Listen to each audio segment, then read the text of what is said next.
This morning, pay bump. Madison school board members looking to give themselves a raise. How much the district says it would cost. Plus, the continued investigation into a deadly Michigan church shooting, why officials are now warning the death toll could continue to rise. And the clock is ticking in D.C. How a government shutdown could impact you. Well, good Monday morning, and thanks for watching News 3 Now. I'm Michelle Renee Quinn, filling in for Kyrion Lee. And I'm Chris Stanford, filling in for nobody. Thank you for joining us. It was the heat. I blame the heat. It's just been so warm. This weekend. In the 80s, 3 days of sweating on soccer sidelines. And this is just not natural for October. I know. End of September. We're But almost we got just a couple of days away from October, and those 80s are hanging around. Savannah Brito has her 3 things to know. Hi there. Hey guys, good morning. Yeah, summer-like weather with temperatures right about 80. That's going to continue all week. Today, the outlier will be almost closer to the 90-degree mark, and we're going to see dry weather at least until the weekend. Lots of sunshine in the forecast up between then and now, and we are going to see eventually some cooler temperatures too. Not until about midweek next week. That's when we finally will track some cooler weather and closer to normal temperatures. We're at 52 right now. We'll see mostly sunny skies and warm conditions. Our forecast high 86 here in Madison, but like I said, some areas could even dip into the upper 80s near 90. We'll talk about the rain chances for the weekend and also show some snow stats. That's coming up. Savannah, thank you. We begin with a big vote at the Madison School Board. Today, the state's second largest district is set to vote on whether or not they will double the salaries of all of its board members. If passed, members would also receive health insurance starting in October. Let's break it all down. Each board member currently makes $8,000 a year. The president makes about $8,300. They do not receive any benefits. At a previous meeting, some board members discussed increasing the regular board members' wages to $15,000 a year. The district estimates that would cost anywhere from $82,000 to $220,000 a year. Coming up in our next half hour, we will break down how the pay of the Madison Metro School Board compares to other boards across the state and in the region. Happening today, the man accused of a deadly stabbing at a Fitchburg bar will be in court. Rodney Golden faces charges of first-degree homicide after he stabbed Myron Dunlap outside of then Monkey Shine's Bar and Grill in May. Dunlap later died in the hospital. Golden has pleaded not guilty to the charge. He will be in court this morning at 9:30 for his pretrial conference. A criminal complaint says Golden and Dunlap got into a heated argument. Dunlap allegedly slapped Golden in the head. A fight broke out in the parking lot and Golden was holding a knife. Following the incident and other frequent police calls, the Fitchburg City Council reviewed the liquor license of then Monkey Shine's Bar and Grill. They decided that in order to stay in business, the location would need to make changes. Along with new hours and a new menu, the location now operates as the Cornerstone Bar and Grill. Turning now to some national headlines, in just a few hours, the top 4 congressional leaders are set to meet with President Trump to work out a budget deal. Today's Oval Office meeting comes 1 week after the White House Budget Office issued a memo for agencies to prepare for sweeping new layoffs. Overnight, Department of Education officials said they would lay off 1,500 people and would stop issuing new grants if a shutdown does occur. However, ongoing loans and grants would still continue. Democrats are asking that an extension to the Affordable Care Act is added to the bill. 6:03 now. So how can a shutdown impact your wallet? Well, economists say it could potentially impact key economic reports like next month's jobs report, as thousands of federal workers could get laid off. They also warn that it could lower consumer confidence and would cause the federal flood insurance program to shut down. This could lead to a mortgage processing backlog. However, Social Security payments are not expected to be impacted, and the Postal Service would still operate normally. This morning, tensions rising in Portland as hundreds of protesters gathered at an ICE facility. This comes after President Donald Trump announced his plans to deploy federal troops in Portland. Oregon's Attorney General announced that the state has filed a lawsuit to block the president from deploying National Guard troops. Both the governor of Oregon and mayor of Portland say there's no need for troops. President Trump maintains the city is crime-ridden. There's no word on when this will begin. Turning now to some developing news out of Michigan. At least 4 people are dead and 8 are injured after a man smashed his pickup truck into a church. The man then started shooting and set the church on fire. Police say he was killed in a shootout early Sunday. Heavy smoke and flames rising from the Church of Jesus Christ of Latter-day Saints in Grand Blanc after the attack. Police identifying the gunman as 40-year-old Thomas Jacob Sanford, a Marine veteran from a nearby town. Police found 2 American flags on his pickup truck when he crashed through the church doors. They say he used some sort of accelerant to start the fire and had explosives with him. The FBI is calling the shooting a targeted act of violence. You never know what a person is going through. You never know what is going on in a person's mind. Police say 2 of the victims were found in the burned out debris of the church. Some people are still unaccounted for, though, and the death toll could rise. Happening today, President Trump expected to meet with Israeli Prime Minister Benjamin Netanyahu at the White House. Trump pushing for intense talks to end the war in Gaza with a 21-point peace plan. Their meeting comes as more countries are pledging to recognize a Palestinian state. The war has left Gaza in ruins, with nearly 2 million Palestinians displaced, and the death toll is nearing 66,000. This comes as new video captured Israeli mobile artillery units firing towards Gaza from the border area. Israeli tanks were also seen moving into Gaza City's residential districts yesterday. Gazan officials say 21 people were killed in the attacks on the city. Well, this comes as an American man who was detained by the Taliban in Afghanistan is now freed and on his way back to the U.S. The State Department saying that 36-year-old Amir Amiri was released after months of negotiations led by Qatari and U.S. mediators. The reasons why Amiri was in Afghanistan or why he was detained are not immediately made clear this morning. Amiri is the latest American to have been released through America's security and diplomatic partnership with Qatar. New this morning, we now know who will be headlining the Super Bowl halftime show. It's 3-time Grammy Award winner Bad Bunny. The Puerto Rican superstar's selection comes after his historic Puerto Rico residency that drew more than 500,000 fans. He's become one of the world's most streamed artists and has appeared in movies like Happy Gilmore 2 and Bullet Train. All right, so this means no Taylor Swift this year. I know, for halftime. and millions are crying out there about that one. Yeah, millions also probably celebrating because with Bad Bunny. Bad Bunny is an enormous artist. Yes, he is, and he's got some really good beats too. All right, so there you go. 500,000 people over his residency. You can't argue that. Let's check in now with meteorologist Savannah Brito. You listen to Bad Bunny at all? No, I don't. I was hoping for Harry Styles or someone like that. Oh, but sorry to let you down. Maybe next year. Maybe next year. I don't know, guys. Well, we're tracking pretty nice weather conditions. Summer-like temperatures. Again, if you didn't like them, have to hold out until about midweek next week until we're finally tracking a cool down. But for now, temperatures, most of us sitting in the mid-50s, give or take a couple areas that are slightly cooler upstate and a little bit warmer to our west and south. Your sunrise is going to be at 6:53 in the morning, and then we'll actually approach highs right about 86 today in Madison. A couple areas could even top out closer to the 90-degree mark, and then falling the temperature is still going to be warm though, 70 at 8 p.m. Your sunset 6:41 p.m. So we continue to lose more and more daylight, but dry weather. Lots of sunshine will continue today. We'll talk about the system that could bring us some rain over this weekend. Sounds good. Still to come, the Packers and Cowboys go into overtime. We'll show you the late night finish right after the break.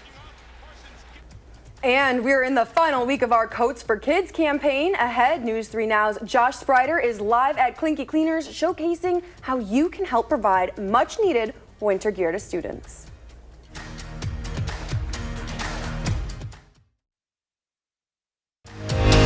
You're watching News 3 Now this morning. Moving forward. 6:11 in your morning sports. A whole lot of points last night between the Packers and the Cowboys. It was a shootout that kind of fizzled out. First quarter, Green Bay coming out hot, second and goal from the 2. Romeo Doubs gets in position to bring it in, 7-0 Packers. Second quarter, Packers on the 2 again, and Love hits Doubs again, this time on the slant. Touchdown Packers. Doubs would finish with 3 touchdowns, 58 yards. The extra point, though, blocked. Marquise Bell scoops it up and takes it all the way. That's 2 points for the boys. Second quarter, Dak Prescott passes it to George Pickens down the middle for 15 yards.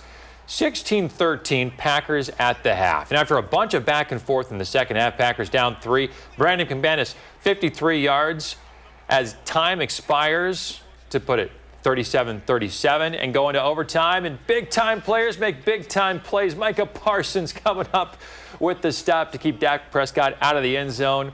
Packers get the ball back. and tied up your final from Dallas, 40-40, in a tie that felt more like a loss. Packers now fall to second in the division behind the Lions. They face the Bengals next week. Now to the Brewers, the team clinching a spot in the playoffs over the weekend ahead of last night's record-setting game. We begin in the bottom of the fourth. The Brewers are down 2-0, but that would quickly change. One on, and Danny Jansen would get the party going. He hits a 2-run homer. Brewers go up 3-2. Later in the frame with a man on Andrew Vaughn. Brewer lines one deep to the center. That's for an RBI double. Brewers go up 2, and they would be able to hold off the Reds. Brewers win it 4-2 and get their franchise record-setting 97th win of the season. All right. Yeah, now they head into the postseason. You can talk about those games next weekend there we go. on News 3 Now this morning, weekend edition. UW women's volleyball taking on the Iowa Hawkeyes yesterday. Second set, Badgers serving. Hawkeyes would return. Badgers get a huge block to take the second set. On to the third now. Carter Booth lays down the hammer. Badgers will go on to win 9 straight matches against Iowa and 27 straight sets. Not only a big win for Bucky, also Kelly Sheffield's 600th win. 600. Wow. Congrats. Huge. Congrats. And tonight, we'll be taping this week's episode of Wisconsin Huddle at Jay's Bar in Madison. The taping begins at 7 this week. Wisconsin's volleyball's Jada Chernelia will join our very own Andrew Banstra as the co-host. There you go. All right, let's check in with Savannah Brito. She's talking snow. Snow stats? Yeah, What's I had to going put on? this in there because a lot of people don't like the weather we've been having. I enjoy the summer-like weather, but for everyone that's hoping for some fall-like weather, cooler air and some snowfall have to wait a little bit longer. Our earliest snowfall on record, September 23rd, 1928. We're past that by almost a week. We have obviously not seen snow yet. Latest on record, though, November 28th, 1994. Our average first trace of snowfall, that's less than about a 1/10 of an inch, October 27th. That 1/10 of an inch of snowfall on average, November 12th. And then our 1 inch plus snowfall on average happens in Madison, November 25th. We're getting closer and closer to October. The first week of October will be pretty warm. Temperatures right now are in the 50s. Some of us actually falling into the lower 50s now, 52 in Madison, 53 in Lone Rock, 51 in Boscobel. There are slightly cooler temperatures up in Watoma and Black River Falls. And then the Dells and Monroe held at 60, now falling into the upper 50s. That is still mild, though, for this time of year. 70 by 10 in the morning will be close to 80 by noon, and then topping out in the upper 80s, mid to upper 80s. I think a couple spots could reach about 87 or 88. Our forecast high in Madison, 86, and a lot of sunshine. Our first chance of rain's not going to arrive until over the weekend, at least for the state of Wisconsin. I think if you're traveling up to see the fall color, you will run into some rain on Friday and Saturday. But as a cold front inches closer to us, all of this rain out west of here across the Dakotas into Minnesota, that's going to come on Sunday. I think our best chance even holds off potentially until after the weekend into about Monday next week. So the early parts of next week is going to be pretty active. This is a look at 10 p.m. Some of that rain getting into our far, far northwestern counties, kind of up near the La Crosse area, and that'll travel closer to us, bringing us our better chance again Monday next week. So dry potentially for the next about week and very warm. This is the 5th to the 9th of October, showing even warmer temperatures rebounding, but there are signs of a cool down, at least for the Pacific Northwest. You can see that's the first sign of blue that we've seen in weeks on this map for any part of the country.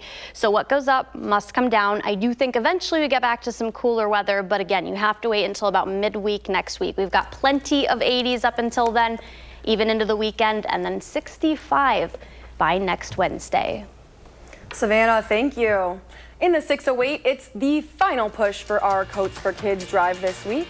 Josh Sprider's live in Madison with how it's not too late for everyone. Yes, we were at the donate. Clinky Cleaners this morning, guys. Good morning to you. This is where one of the donations are for the Coats for Kids campaign here, as we're in the final week leading up to Saturday. Joining us this morning is Taylor Jackson of the Boys and Girls Club. Taylor, good morning to you. Yeah, good morning. Happy to be here. So, yes, we're week number 4 here. This is the final push here. We're outside of Clinky Cleaners, of course, one of the many places that you can donate. And where are we sitting right now? Yeah, so we're at about just under 2,000 coats, I've heard, with that goal being 5,000. So we're nearing that halfway mark, and we've got a week left to do it. So how important is it that we make that goal this year? Yeah, it's so important. We know every year we run out when we distribute coats, and we know we don't want any kids to be going without. So we really want to hit that goal of 5,000. And when you think of winter time, obviously it's been feeling a lot like summer, but we know that clock is ticking. And for these families, this is everything. Yeah, it really makes such a difference for our kids to show up, safe and warm and just have what they need for the winter. So moving forward, obviously this is the final stretch. It all goes until Saturday. So how can people make a difference right now? Because there are a couple of different ways. Yeah, like you said, we're so lucky to partner with Clinky, so you can drop off gently used or new coats at any of their locations. But we understand not everybody can make it out here, got a lot going on back to school. So you can also purchase coats through our Amazon link on our website, and they'll ship directly to us, or donate money through our website, specifically to Coats for Kids, and we'll go and purchase coats with that money as well. That allows us to kind of pick and choose what sizes we need the most. We're so lucky to live in a community that people want to donate. We still need a lot of the smaller sizes, though. Let's talk about that. Yes, yeah, we know that sometimes those smaller sizes might be a little less gently used, and that might be harder to recycle those. But again, if you're able to donate monetarily, we'll go and pick those sizes out, because we know those younger kids, they need it the most, and they're outgrowing those quickly. Yeah, when you think about, we were talking about this off camera a little bit, a lot of times your kids are out playing in the mud, in the snow, so a lot of times those ones aren't so gently used. Exactly, yeah. So moving forward here, obviously this is our final push for the donations. You guys will be also looking for volunteers as we sort and get ready for distribution later this month as well. Absolutely. You can find all those links on our website. Volunteers are critical. As you can imagine, 5,000 coats is a lot to sift through. We want them all sorted, cleaned up, and organized before the big day, so we'll get them out to all 3 of our club locations. It takes a village to pull this off, and obviously we have so many community partners involved. Yeah. How crucial is it for the community in making a difference for you guys too? Yeah, it's so huge. Our staff are working so hard, but they've got other jobs as well, supporting youth day to day. And so having the community come out, help us sort through them, help us distribute those coats, it builds more of that village feel, like you said, more buy into our mission and vision, and everybody always has a really good time and feels a little more connected after. Certainly. Well, Taylor, thank you so much for your time this morning. We appreciate it. Yeah, and if you'd like to learn more about our Coats for Kids campaign, again, Saturday is the last day to make those donations at any Clinky Cleaners, Boys and Girls Club, and on News 3 Now and channel3000.com. Just go to our website to learn more, guys. All right, Josh Breider, thank you. Josh is always looking for inspiration to share in the 608. If you have an idea, reach out and let him know about it. Still ahead, a special new costume-themed world record, and we are celebrating National Coffee Day. Coming up in our next half hour, the vote on possibly raising the wages for Madison school board members, how their current pay stacks up to others.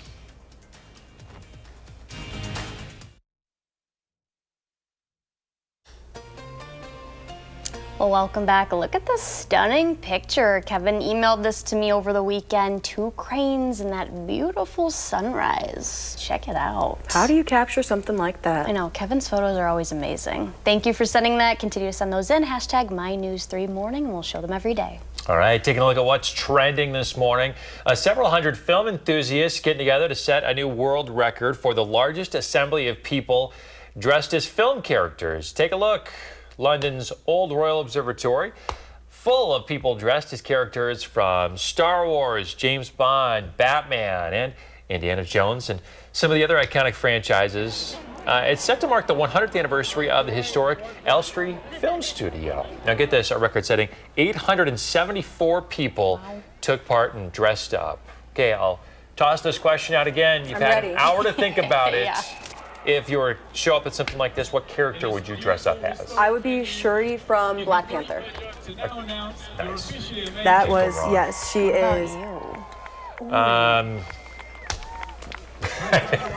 You didn't expect Now you us need to know pour what to think back on about you. Superman, you got it. Okay, There you we got go. the tie, the glasses. You're already halfway there. Yeah, the red I'd and make blue. a decent Clark Kent. There you go. I believe We'll it. say.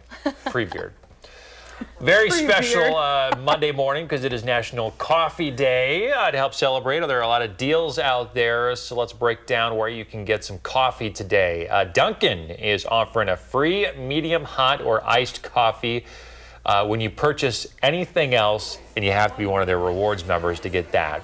And then Starbucks is giving up 100 bonus points, good enough for free brewed coffee when you use their app today. So get out and celebrate.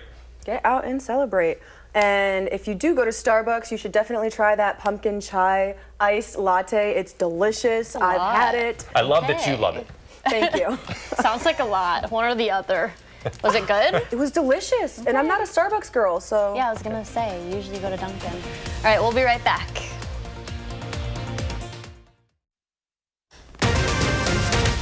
Today, Madison school board members try to double their pay. We'll break down the potential impacts ahead of the vote. Plus, a government shutdown looms where both sides stand ahead of a meeting with the president.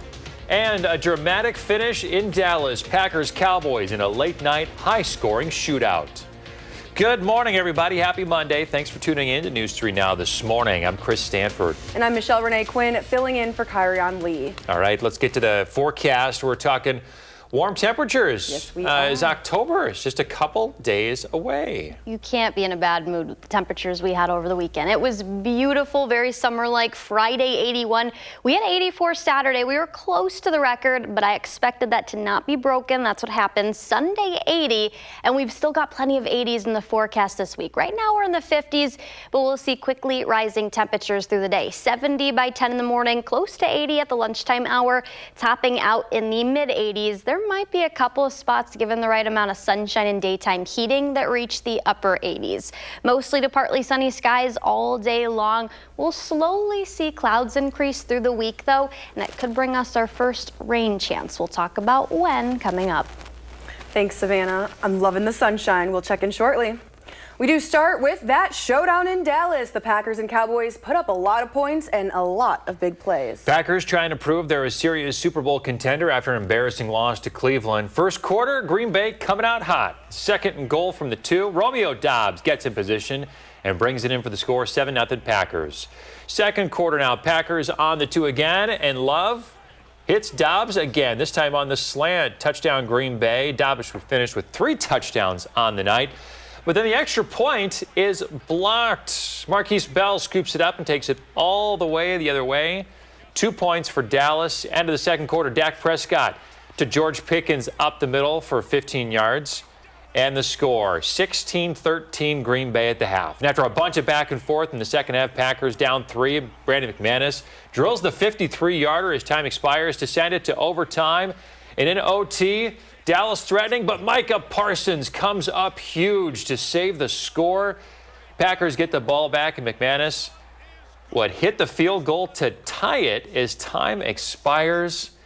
Packers tie the Cowboys 40-40 in a tie that felt more like a loss. They're now second in the division behind the Lions. Packers have a bye, and then they'll face the Bengals on October 12th.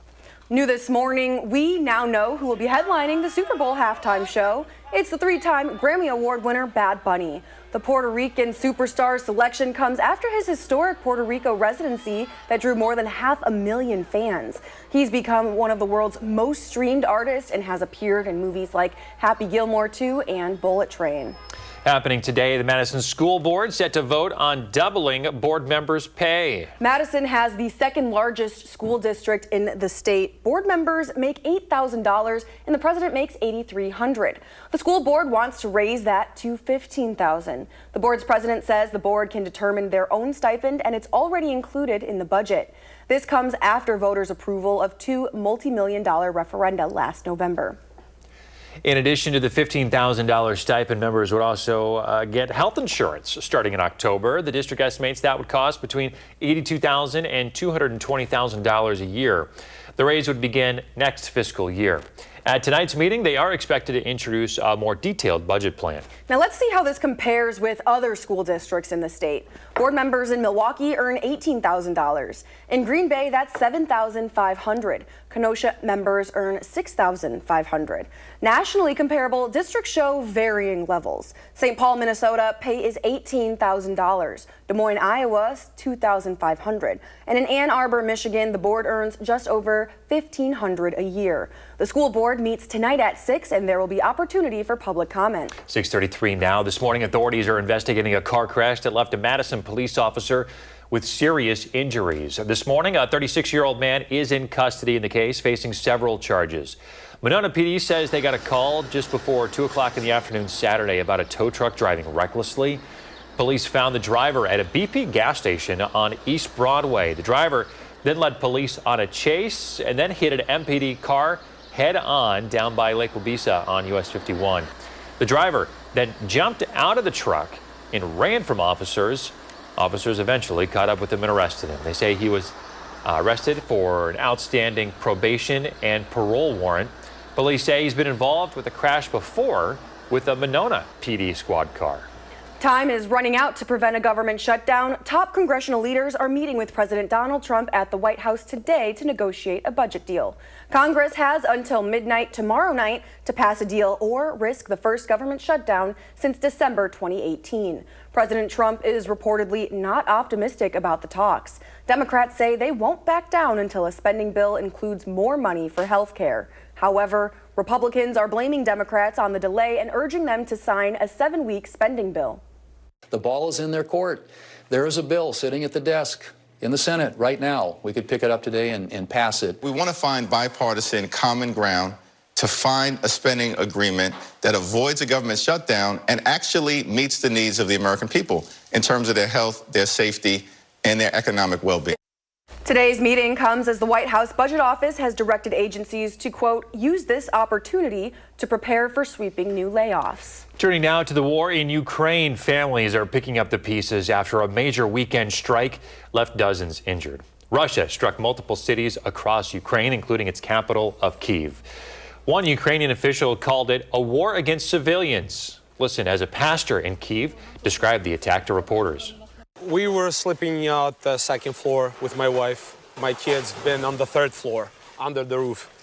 It was like 40 seconds. I hear like a sound and then bumps, and my wife starts screaming like kids. And I just ask the old son. He's 13. His name is Christopher. Said, "Are you okay?" He said, "We all okay." Meantime, Polish officials say they scrambled fighter jets once they heard about the strikes. Flight Radar 24 says that officials closed the airspace near 2 Polish cities for a few hours after the attack. Happening today, 150 National Guard troops will arrive in Memphis. Tennessee's governor says it's aimed at curbing the city's crime rate. The FBI's crime report shows the city reported nearly 2,500 violent crimes per 100,000 residents last year. That's the highest in the nation.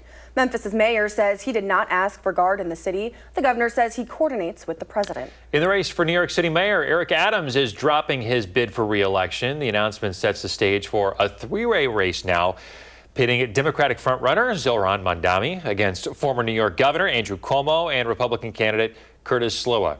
New Yorkers head to the polls to pick their next mayor in November. Well, the regular season is over for the Brewers, and they have the top spot in the National League. Milwaukee trying to end it on a high note against the Reds yesterday. Bottom of the 4th, Brewers down 2-1. That would change. 1 on. Danny Jansen would get the party going. He hits a 2-run homer to put the Brewers up by 1. Later in the frame, man on, Andrew Vaughn lines one deep to center for an RBI double. Brewers would go up 2, and they would win it 4-2 against the Reds. That is their 97th win of the season, a franchise record. And they're going to host a playoff series starting on Saturday, Michelle. Well, let's go Brew Crew. Let's do it. Tune in on weekend mornings to stay up to date on everything Brewers. Today, the Curter Burger returns to Culver's. It's the 5th year that the guest favorite is back. Now, the Curter Burger started as an April Fool's joke in 2021, but after much demand from fans, the chain made it a limited time addition to the menu. The Curter Burger will stay on the menu until October 14th. On the 15th, Culver's will introduce jalapeno cheese curds. It's all a part of their Curd-toberfest. Look at that. That cheese dripping. I know. The Curd burger is just my favorite. I am one of those fans that was begging for it to return. Yeah. Did you showed up yesterday? I did. I went to Culver's yesterday and I was just thinking, oh my gosh, when is that Curd burger going to be back? I'm so disappointed. I should have just waited one more day. All right, this is it. Today's the day. If you haven't tried it, go try it. It's an experience. It is. It is. Let's check in now with meteorologist Savannah Brito. Have you tried the Curd burger? No, guys. I'm not planning on trying it. Oh. What? You look so disappointed. Yeah, because you're a Wisconsinite. What about the cheese? You love cheese. I know, and I don't know. Cafe Hollander has like a cheese sauce cheese curd burger, but the Curd burger, it's just too big of a patty with all of that on it at Culver's. I don't know. It'd give me a stomach ache, so. Okay. I don't know. I don't think I'll be trying it anytime soon. All for the rest of us. Exactly. You can have mine, Chris. 52 right now at the airport, mostly sunny, and we'll be dealing with mild conditions. Beautiful sunrise right now. We've got lots of sunshine, blue skies ahead. That'll stick around for today, but we'll slowly see clouds increase the rest of the week. And temperatures, those aren't going to drop at least over the next about 6 to 7 days. Expect summer-like weather to continue, but we'll talk about when some fall-like and average highs, those are going to return. We'll talk about that coming up. All right, Savannah, thank you. 6:39 still ahead. Josh Breiter is live in the 608 with how you can still contribute to this year's Coats for Kids campaign.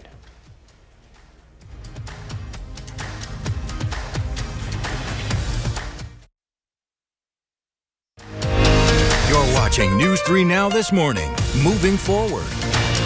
6:43 in consumer news this morning. The Federal Reserve reporting a record 45% of American households are now investing in the stock market. That includes mutual funds and retirement plans. Economists caution, though, that a market downturn could severely impact Americans, driven by a fragile labor market, ongoing inflation, and wealthy individuals now fueling over half of all consumer spending. It's National Coffee Day, so if you're looking to pick up a cup of joe on your way to work, you're in luck. At Dunkin' Donuts, you can get a free medium hot or iced coffee with a purchase through the company's app. Singer Joe Jonas is pairing with Krispy Kreme, so you can get a free cup of joe, medium hot or iced, to pair with your choice of donut in stores or at the drive-thru. And at Starbucks, any coffee will award you 100 bonus stars in the app, and that's enough for a free cup. Starbucks is also launching its new protein cold foam and protein lattes today. All right, there you go. Just be prepared for some lines. Oh, yeah. Don't you love this picture from Joe Jonas? Look at that look. Oh, yes, the smolder. Oh, yeah. Let's check in now with meteorologist Savannah Brito. She's looking at the snowfall stats. And Joe You're Jonas. like confused. Yeah. Tell us Okay, why. because the warmer weather, not everyone likes it. We had a string of 3 days in the 80s, and that's going to continue. So thinking of some cool thoughts for those that want the fall to arrive, even though we're not dealing with fall-like temperatures and the snow.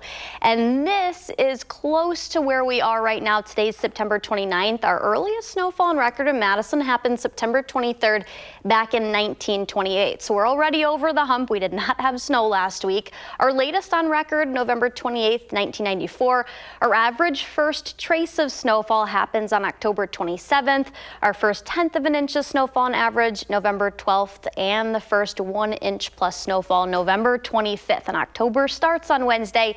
It's not going to feel fall-like. We'll talk about when in a second here. 52 in Madison, 54 in Janesville, 59 in Monroe, 53 in the Dells. So everyone's waking up to pretty mild temperatures. Up in Watoma and Black River Falls, we've got the mid to upper 40s there, so slightly cooler than us. We've got the mid 80s that are going to return today. We had 80 yesterday at the airport in Madison. Still going to deal with mostly to partly sunny skies, well above average. I think with the right amount of sunshine, there could be a couple spots that even top out in the upper 80s.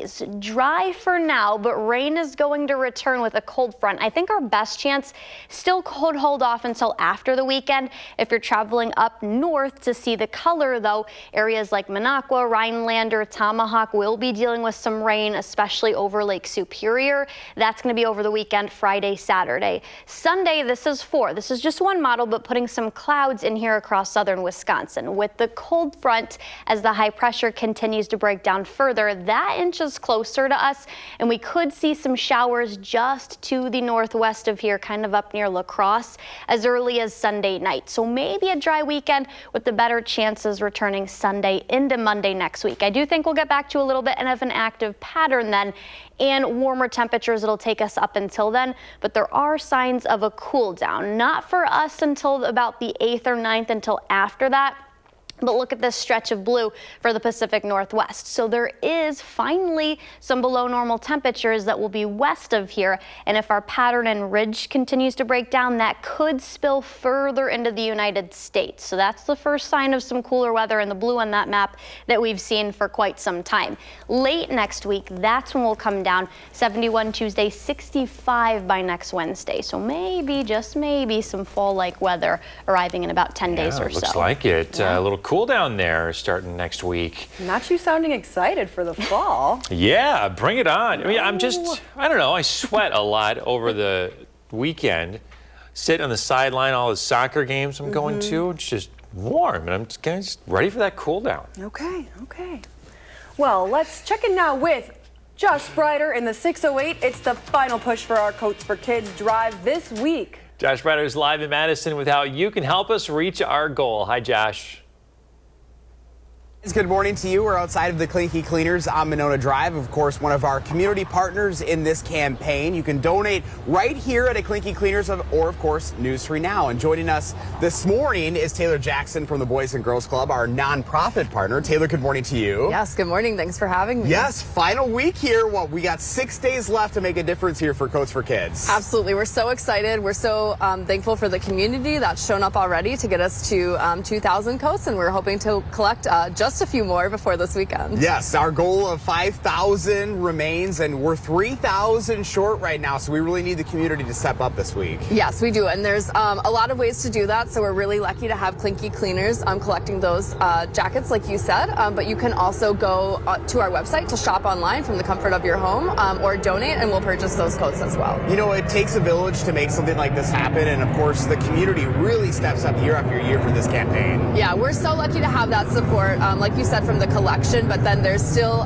the work of sorting through those coats and then distributing them on the day of. As you can imagine, with thousands of coats and thousands of people, we really appreciate the support from the community, and it's always a really good experience as well. You know, you're serving so many families at the Boys and Girls Club. Yeah. What's the messaging from them? How important is as simple as a coat for these families? Yeah, it just makes such a difference if that's not something that you have as a kid, to just have that coat, be able to come shop for the one that you want, get that at no cost, and then know that you'll be able to show up to the clubs, to schools, everywhere else, warm and feeling confident this winter. Of course, we're talking about kids, many varieties, many sizes, right? So are there any specifics right now that we really need yet? Yes, we really need those smaller size coats. We know that sometimes those are a little less gently used for those younger kids, but we'll take, those smaller size, especially coats, are what we're focusing on right now. If you don't have those to donate gently used and you're able to buy them online or donate, we will take care of getting those items. And I do love how easy we make this, because not everyone has donations at home, but the Amazon wish list and just the monetary donations can go a long ways too. Oh, absolutely. They really do. So if people are interested, where can they learn more information? Yeah, go to our website, or you all have it on your website as well, and you can learn more about how to donate, volunteer, or our coat distribution as well. All right, here's to getting 3,004 donations is what we need yet to get to 5,000. Taylor, thank you so much. Appreciate it. Again, you can go to channel3000.com to learn more.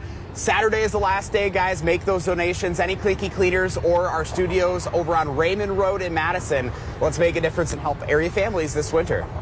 Let's do it. Josh Sprider, live at Clinky. Thanks, Josh. Hey, you have an idea for Josh to feature in the 608? Reach out and let him know about it. Coming up in the morning sprint, a new candidate has entered the race for governor. And we've got a third birthday to celebrate today. We want to wish a happy birthday to Colton. Have a great day, buddy. We're back right after this.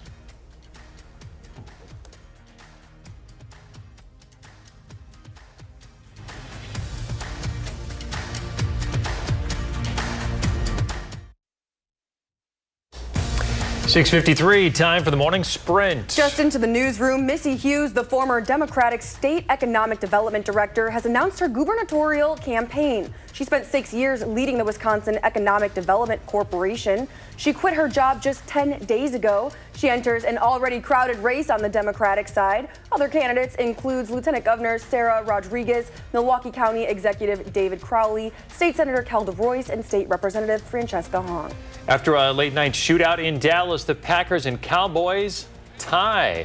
Green Bay hit a 34-yard field goal as time ran out in overtime. After the game, Jordan Love called it weird. Coach Matt LaFleur said there were too many critical mistakes. Final score 40-40.